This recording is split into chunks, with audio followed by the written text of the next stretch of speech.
Odofo aha African History and Heritage TV. And there's so much for historian Kodu Ajimai. Maji akunya bio. Na niedika ebedo obo ade asese ode edawe acheye sa na ebesre obo ade nsamunchura African History and Heritage TV. Ahwefo na tiefo nyina. Sebribia ye content to mo hwe mo subscribe na mo share ema afoforo ensu enyamihwe. Na nene yeda edika ya by page so abomodian so be subscribe no wa share na ma adofo nka enso enyamietie. Na enedai kasebo na mede bremo no ahafo Kingdom of Denchira. Na wotwetwa mu no meka se Denchira for epompam ahini foforo.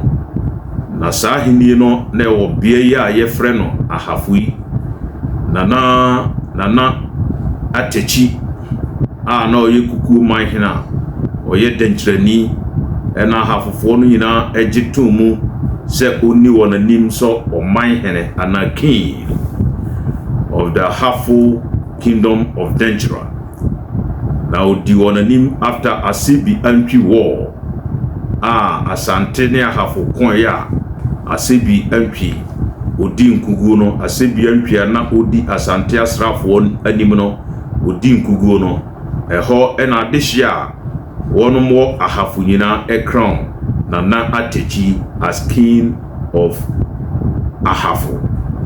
Britain for so egitumu ebona baso 1896 no man hene.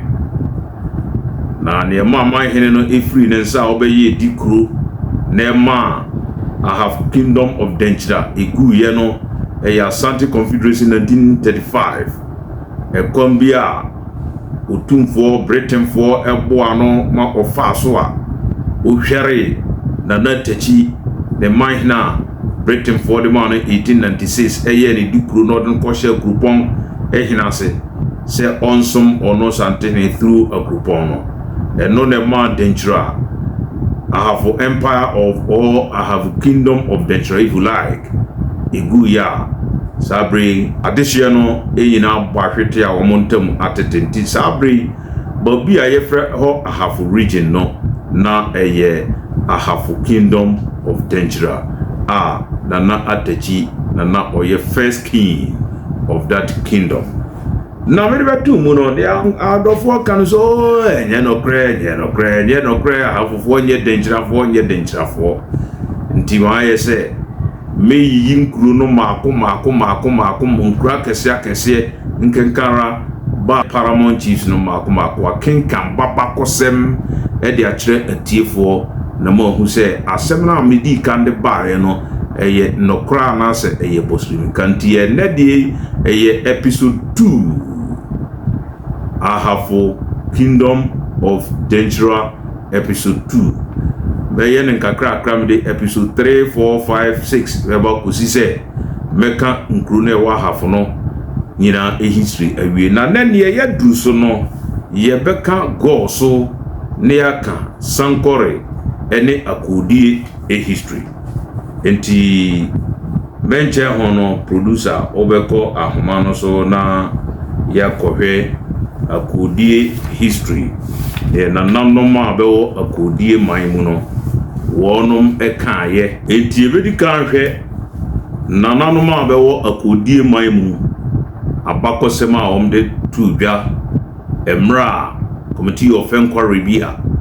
the then government set it up in 1973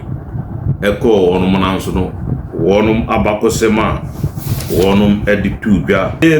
Traditional history of Akodie as narrated by Nana Dankwa Panin Ababio Akodie Hene has it that the grand ancestor of Akodie by name Nana Asuba Jare was the Twafo Hene of Denchira. On the demise of Intim Jakari, Denchira Hene,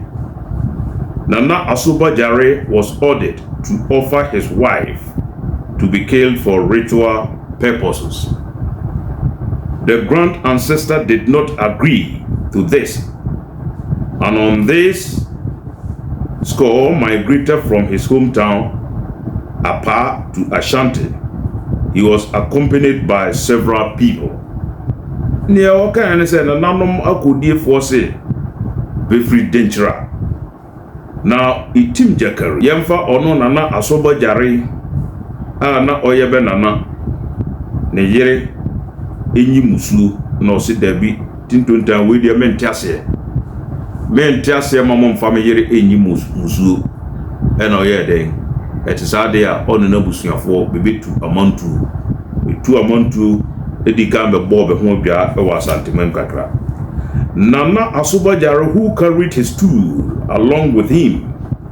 made a first stopover in Kumasi, where he lodged Nana Akowua Donto, Asafohene of Kumasi. He was later introduced to the Asantehene Nana Oseitu, who, upon being acquainted with the facts relating to Nana Asubajare's migration, sympathized with him and requested Nana Hiahene to give him a place to settle. Or say, Nana Asubajare a profess no kudus asantimamu sabre no si tutu na no te kunwafo. Na oka na sem no. Na Nana si tutu ka kire Hiahene se, Hiahene Mane babi non-cobon hobia. Nana Asubajare and his retinue were renowned hunters, and so they were charged with the duty of hunting for Asantehene. The place where the grand ancestor and his followers were eventually asked to live and hunt was known as Papaso, now Mpasaso. From this place, they later moved to Epchineto, which was then uninhabited. From there, their ancestors moved to another settlement, which is now Kukuom, and finally came to settle at Akodie permanently. Or say, Nane Nananom be tutu tratra, denchira for be tutu tratra bebe tra, Kumasi kakra, na beljuma na be yo, ene hayo, nti na be haya, bekoma Asantehene enam no bi na firi ho no na bekotena ba bi ayefro Papaso firi ho beko kru bi ayefro ho Tweneto firi ho nso na wonkotena Kukuom akodiefo abe denchirafo ekoto be nuanom Kukuomfo ekotena benchen kakra be firi Kukuom na be prohwe so eko hefa eko ba bi ane beti ayefro ho akodie. Nana Dankwa Panin asserted that his ancestors were the first to hunt in the area. They had in their possession a earthenware pot in which they cooked bushmeat for their meals. One day they killed a big bush pig, kotoko, which they cooked in this pot. They ate what they could of the meat and decided to move to another part of the forest, leaving a large portion of the meat behind. When the present settlers of Kukuom, who had been sent by Okropohene, arrived at the scene and found the pot, their leader exclaimed, "Ye Kukuoyi Muni," literally meaning, "Is this the content of this pot?" Kukuom derived its name from the episode. Regarding the creation of the Akodie stool, Nana Dankwa Panin Ababio intimated that although his grand ancestor brought his own black stool from Denchira, Dankwa Panin admitted owing allegiance to Asantehene through Asafohene. As to how the name Akodie came about, Nana Dankwa Panin Ababio explained that at their permanent settlement, they discovered a big odum tree under which they found carcasses of several species of wild game. They later observed that this place was the feeding spot of eagle. Hence the name Akrodie. Akrodie is a corruption of Okorie Adidie, literally meaning eagles feeding place. Near Nanaka and so Babia Kukuomfo tia no ewom se be koto Kukuomfo ho mom de nanso so no be no na be kokun aboa bi a no ye kotoko na be no ane nam no na be bi si baabi ade a chie no a kukomfo binum eko ahayo no e no mkoto so no ombie so na nami e ne ta kukuo mu na omse kukuo nie ne wo kukuo mu eni e ne be ye kukuo mu na mbom no be ne be nyina efri baabi ba ko a eye denchira na oto aso e kan se na be ye ha no a be koma sante hene bi na ewom se bede akontwa tuntum efri denchira e bai na nso so no emre no e kwa ni mu no e na sante hene eje betum se bebe ya man hena ba be di be kui eno ntino na nhyehyɛ no ko ba se esese be kosum sante hene na ne nananum akrodiefo e kaaye ene no Orofo subscribe na share na mo atifo enkaye enti kasebo ebi now akrodiefo e kyerese na be ha minu aso obi ye ha na obeto ba bia na so oye ha na otwamna no bibrew fiwura no na otwana no bibrew a eno nkyerese o de hye no ana se oye wo wai o de oye wo wakoa oye ono na buamua enti ore ne akrodiefo e kaaye enam de abremu atiefo na yebeto akoso na yakọ given his version of the history of God. So Nana Boakye Ababio, who claims to be the present incumbent of the Gosu stool, disclosed to the committee that his ancestors came from Denchira, Aptechem, led by Nana Brikani. His ancestors decided to leave Denchira after the Denchiras had been defeated by Osei Tutu. They stopped over in Kumasi briefly, having lodged Boasi Kofor Adenchemanso, who introduced them to Asante Hene. Near Nananom goes for air can say Besu be free. Denchira Techem, na behina odi banim to a montu no your friend Nana Brikani. Na bra Osei Tutu ego defeated Denchira Fuono. Eno de ma safwe Denchira Fuono ba hwete na Nana Brikani. One na de sie be so be porhwe so. Se be kope babi atena be kope babi abebo be ho adwa na bedi kan e be transantiman mu na be transantiman mu no be firi wura ne Adencheman so hene ono na wonum e be se no e wo asantiman mu. Having been informed that the Goso ancestors were excellent Pawan tappers, Asante Hene directed that they should be settled at Bodi. There they carried out the duty of Pawan tappers for Asante Hene. The Asante Hene was so much impressed with the quality of Pawan produced by the Gosu people that he created a stool for Nana Brikani. Added to it, the Asante Hene, in appreciation of Nana Brikani's services, presented him with a golden knife called Chere, which was the symbol of Brikani's office as Asante Hene's chief Pawan tapper. Nioka Hene said, Nananom Gosofwa be Denchirafoi a Nana Brikani edi banim no bebekpo be ho adwa e wa Asanteman mu na be fiewura be kose no Adencheman so hene na bete ho no na chese adwuma na be ye no wo Denchira no be sa ne dwuma na ekita be nse na be ye abetwafo binmu abetwa pa nti bebetena Kumase no na betwa be ene ton na betwa be no so a na be kom ma Sante Hene bi sa na nete ti Sante Hene ehu se sa nkrofo yi bensa ne dwuma ne abetwa no na be yade no Sante Hene ma wonum se kama ye de etwa be na o ka kire wo so efri na kro esan se modie modwuma mosua Denchirafo amaba ha modwuma mosua eya betwa ntino mutwa aba momra mebi na menom. Nana Boakye Ababio, who admitted owing allegiance to Asante Hene through a Akropong Hene, indicated before the committee that at Bodi Nana Brikani died and was succeeded by Nana Mpofo. They appealed to the Asantehene for permission to move and settle in a forest area to enable them feed and clothe themselves because of their over-increasing number. On the instruction of Otumfuo, they moved and settled in a place which was uninhabited.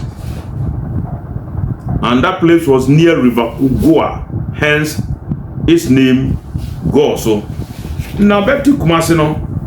be kosiye body na Asantehene kosiye be wo body. Na baduma na be body ho se be twa be.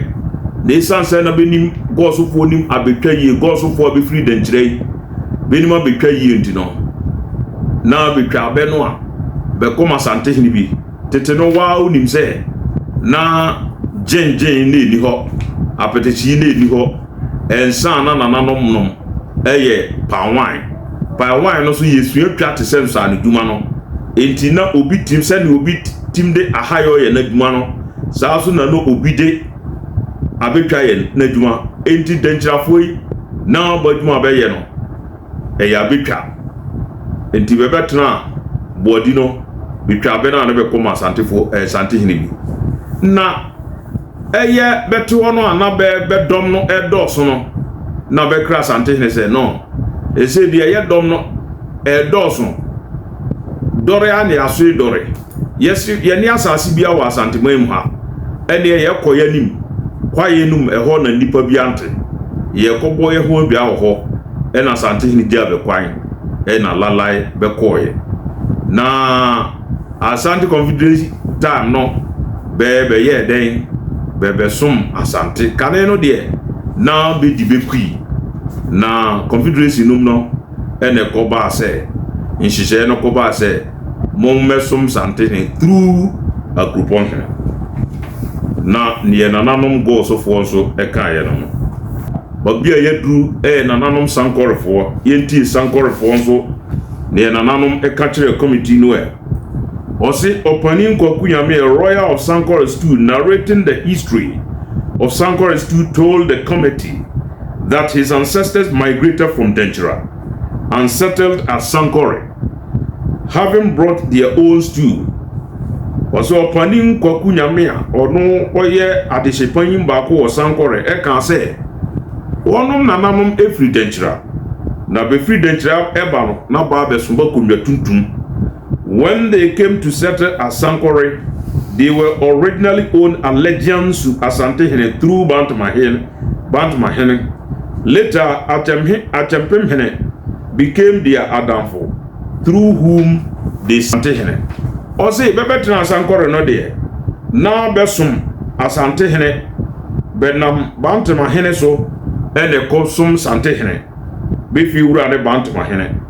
Na Chireno, ena Achempemhene ebeye badamfo anase be fiura se be ko Asantehene ho a na ono ne Achempemhene ne odibanim na odebeko na momye se Achempemhene no na beye nakwa yenkoso e also Opanin Kwaku Nyame recalled that some time ago their allegiance to Asantehene ceased as a result of the Ashantis attacking the Ahafos in the Asebi-NP war. Or say, Asebi-NP ntokwa no senia midi kanka ena na kukumina atechia odi Asebi-NP war na nim no odi Asante so nkunim no masafo eje befa ahudie enti esan safa ahudie Asebi-NP war no a ahafofo no nyina ka be ho bom ene Asante kon ya bepre eje befa ahudie no nti no Zabre no esuma na besum Asantehene no etuotwa. When the Ashantis were defeated in this war and Kukuomhene was made Omanhene of Ahafo, the Sankoris too went to serve Kukuom. When the Confederacy was restored in 1935, the Sankoris went back to serve Kumasi. Again in 1959, when Kukuom's paramountcy was restored, their allegiance reverted to Kukuom. At present, Kukuomhene status has been reduced. As a result, they have been asked to go back to Kumasi to serve their former masters. Nia Okane said, Asebi MP wo no eno ma be kosum kukuom be kohye kukuom man hinase because ahafofo no nyina kosum kukuom na Asante Confederacy in 1935 madikana ka ho asemi ena nhyehyɛ no kɔ ba se be mfiri kukuom hene enhye so ase na be nkosum Asante bio na be free kukuom hene enhye so ase ekosum Asante bio na 1959 ye bo kukuom hene man hene no ena sankorefo eye den esan ekosum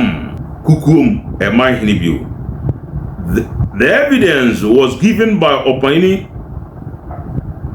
The evidence as given by Opayini Kwaku Nyame in the preceding paragraph is substantially supported in greater detail by Nana Appiah Sasiraku, an ex-chief of Sankorefo, who is known in his private life as Frempong, but still claims to be the present occupant of the Sankore stool. Neoka ene se Nana bia ye frene Kwaku Nyame a ono soso no ye Sankorefo ahemfo no bi ono so edito so se ne ono ninua panin edika panin Kwaku Nyame eka ye no eno so eye no pretrudo eti adofo adehia bewo Sankore basema bede ba ye no yate se Sankorefo na beye dintrafo yeden kenkasem no besi ya na ya baba mu adofo subscribe na share na ma atifo nkae ntimi ene kasebo no yate se Sankorefo ye dintrafo gosofo dintrafo ena akrudifo dintrafo na gosofo efri dintra bebo be ho bia na betwabe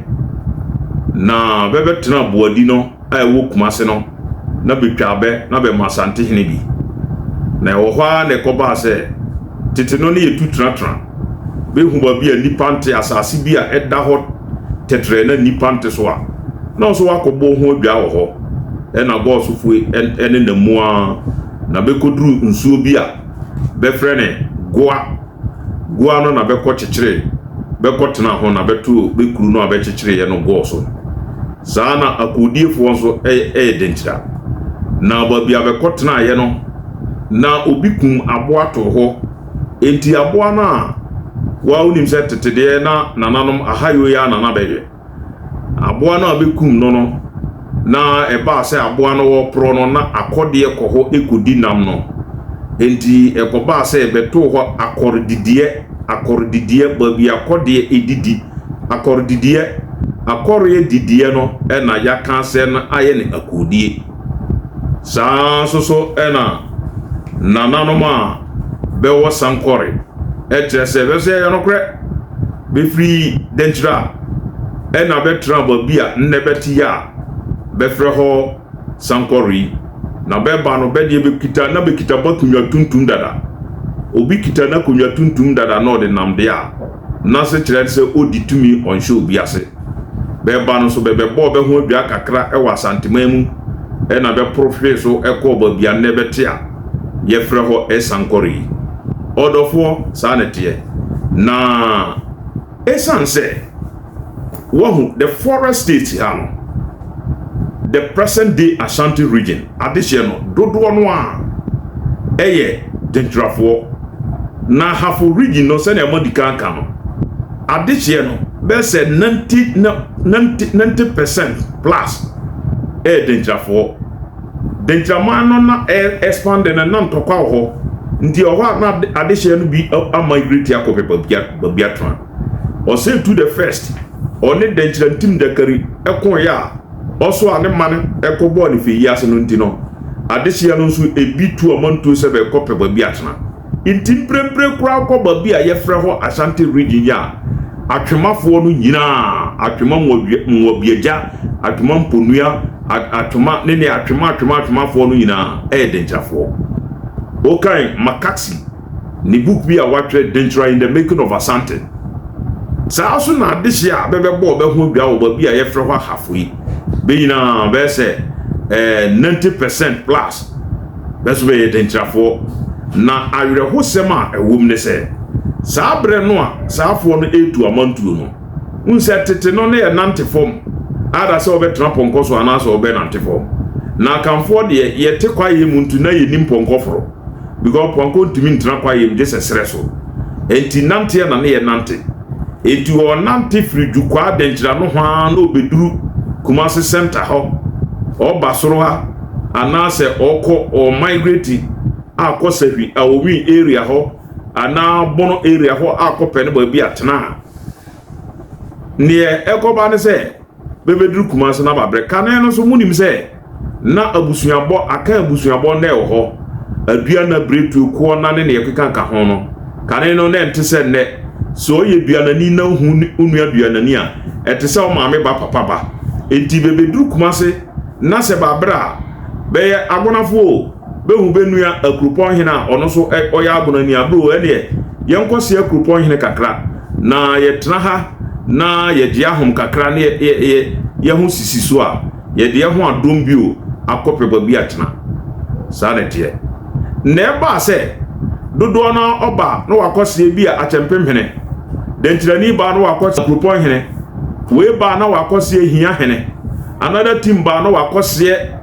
ɔhene bi a ɔwɔ Metropolitan Asante MCC no na Asante hene ɛde strategy bi benya ba bi tena wie yɛ no ne Asante hene de strategy bi wie bɛ sɛ wo ba wo bɛseɛ akropɔn hene de a ɛne sɛ wo kunam a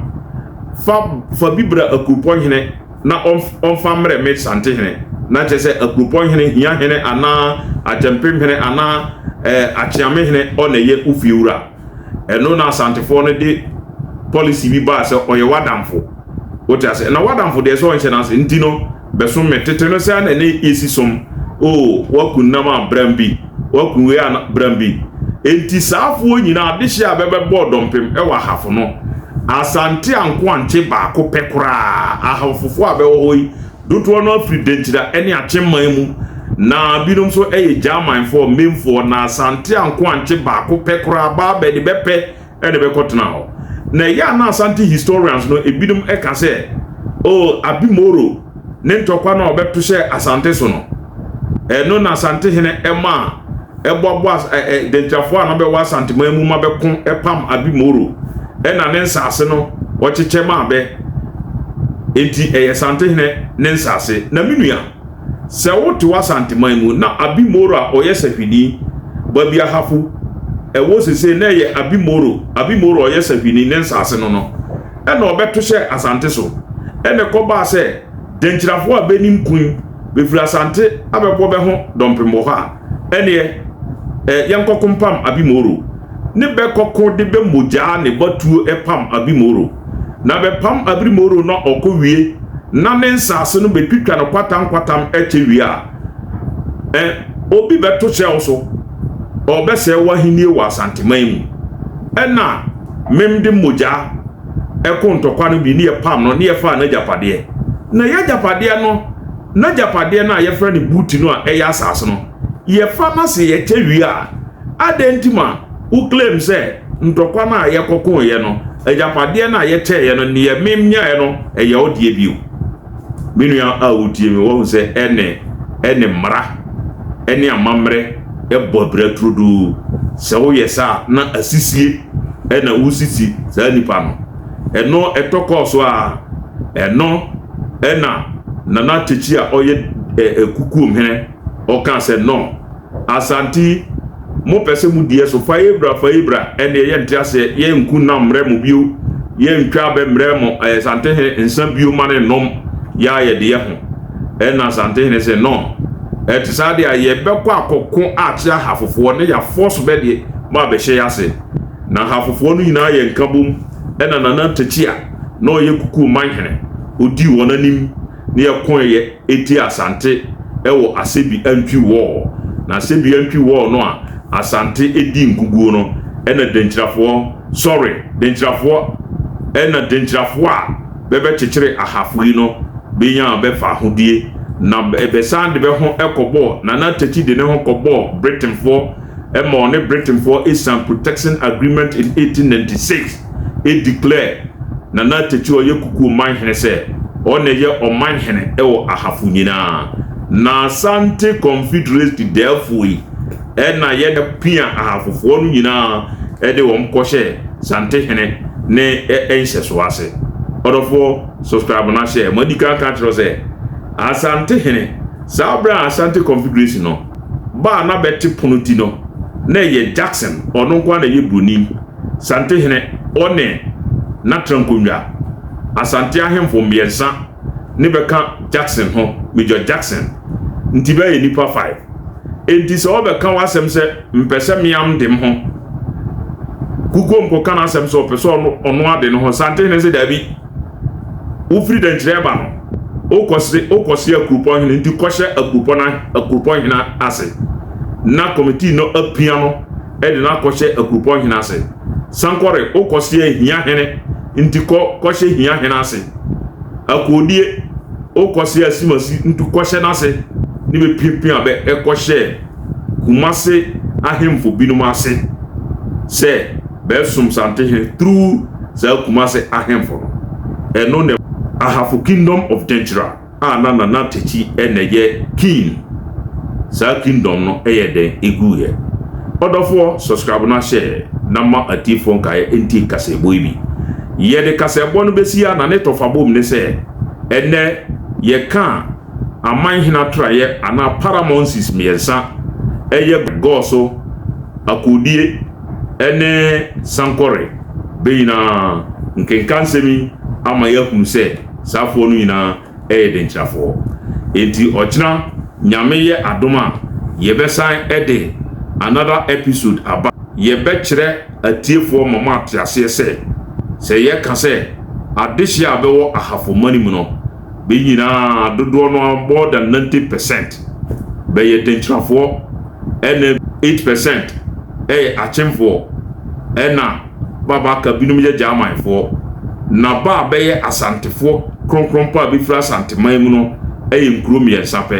enti yɛ strike no percentage a yibehu sɛ ba bɛyɛ asantefo a be firi Asante region no bɛbɛyɛ bɛsɛ 0.1% sa ɛnɛteɛ enti ahafo na ɛwɔ hɔ no ɛyɛ denkyiraman denkyira ɛne dim akotene abakɔsɛm no na ɛda hɔ abakɔsɛm nitro buku nitro obia ni hɔ a onim obi na abakɔsɛm kyɛ no nti sɛ nipa no to na num tuo sɛ ɛha na mfiri a wontumi nka sɛ ɔboa meda wase medamase atiefoɔ ne adehyeman ɔkyena nyame yɛ adom a sabri a mobɛte historian Kodwo Agyeman ne nka ɔde another episode ɛbɛba medamase mema muniti